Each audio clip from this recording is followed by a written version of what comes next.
প্রেমের টানে নিজের ভাগ্নির সাথে পালিয়ে গেল মামি, মামির প্রেমে মগ্ন হয়ে ভাগ্নের সাথে পালিয়ে গেল মামি। অসুস্থ স্বামীকে চিকিৎসার জন্য ব্যাঙ্গালোর নিয়ে যাওয়ার কথা বলে মাঝ রাস্তায় চলন্ত ট্রেন থেকে স্বামীকে ফেলে দিয়ে প্রেমিকের হাত ধরে পগার পার হলো স্ত্রী। হিন্দি সিনেমার কায়দায় চলন্ত ট্রেন থেকে স্বামীকে ফেলে প্রেমিকের হাত ধরে 3 সন্তানকে সাথে করে নিয়ে পালিয়ে যাওয়ার ঘটনা হার মানাবে দক্ষিণ সিনেমার জগৎকেও।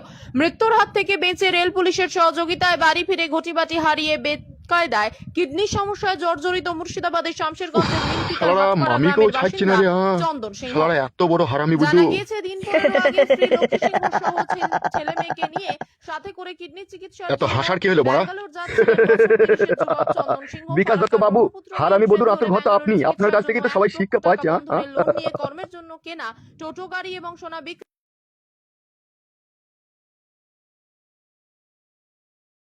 অফিসার কথাবার্তা ভালো করে বলবে, ঠিক আছে?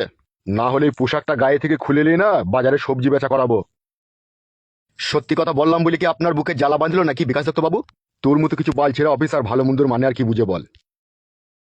বিকাশ দত্ত বাবু, আমার মতো কিছু ঘুষখোর পুলিশ অফিসার আছে বলেই আপনি আপনার ওই চেয়ারে বসে ক্ষমতার দাপট দেখাতে পারেন। কি বলতে চাইছিস কি বে তুই?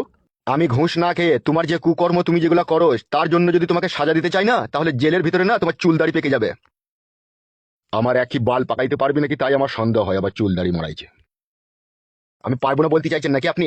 আমার চুল দাড়ি যে তুই জেলের ভিতরে পাকাবি বলছিস, তাহলে তোর বউ রেশম জামদানি শাড়ি, রেশমি চুড়ি, খোঁপাই গোলাপ ফুল, 36 সাইজ ভিসিয়ার, হিল তোলা জুতু এগুলো পরবে, কার টাকা দেবে?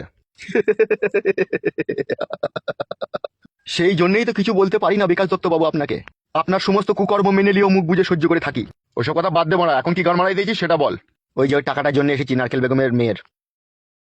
এখন আমার মন মেজাজ ভালো নাই, ঠিক আছে? সপ্তাহখানিক পরে সে টাকাটা নিয়ে যাবে। আমার বইয়ের টেনশন, আমার এখন আর ঘুম আসে না। কেন বৌদিমণি কি এখনো বাড়ি আসেনি? না, এখনো তার আমি কোনো খোঁজ খবর পাইনি।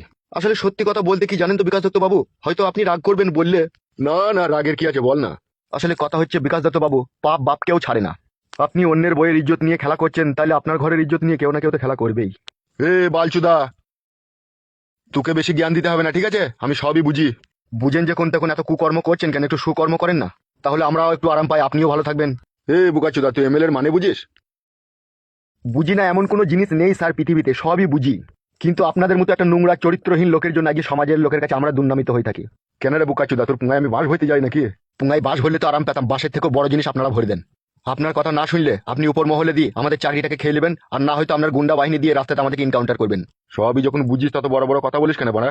পুলিশ অফিসার হলেও আর ঘোষ খেলেও যতই হোক রক্তে মাংস করা মানুষ তো বটে আমরা, আমাদের শরীরে রক্ত তো আছে। কত আর নীরবে আপনার মতো জালিম লোকের অত্যাচার সহ্য করবো বলতে পারেন? যতদিন ক্ষমতা চেয়ারে বসে থাকবো ততদিন সহ্য করবি বে, আর ততদিনই আমাদের অত্যাচার মেনে নিবি।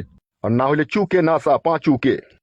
বুঝতে পেরেছি, হয় চাকরি খেয়ে নেবেন, না হলে আপনার গুন্ডা বাহিনী দিয়ে আমাকে রাতে রাত্রে এনকাউন্টার করবেন।